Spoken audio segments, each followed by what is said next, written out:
journey, I think in our experience, really starts before you leave the home around choices. So you need accurate and personalised information. It's got to be real time. That will influence or nudge whether you make the journey, let alone how you make the journey, and also thinking about the purpose of the journey as well. What information and incentives can we link the journey to the destination as well? So true end-to-end connectivity and true sort of co-ticketing or tokenization of the journey.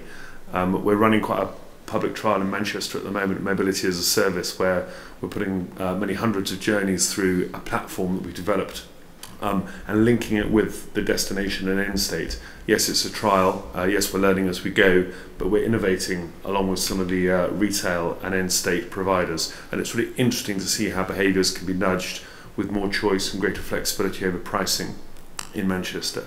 I also think that for intelligent mobility to really take off, we need to understand that it in itself is a journey rather than an end state, and where we focus on the fact that we've inherited understandably a very modally siloed transport network.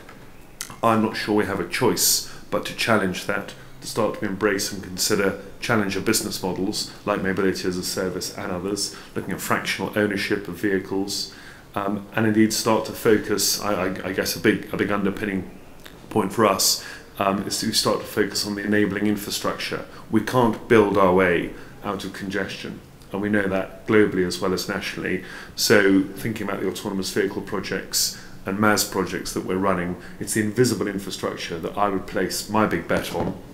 Things like legal, regulatory and insurance, service space, 5G connectivity, enough artificial intelligence to triage the wealth of data, personal data, vehicle data, climate data, and finally to make sure it's safe and secure.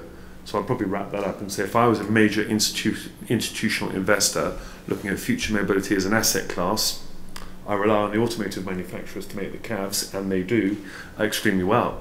I'd rely on others, most of the people in this room, to create the wider conditions for future mobility models to take place. Otherwise, we'll just be very good at delivering projects, and I think we can do better than that.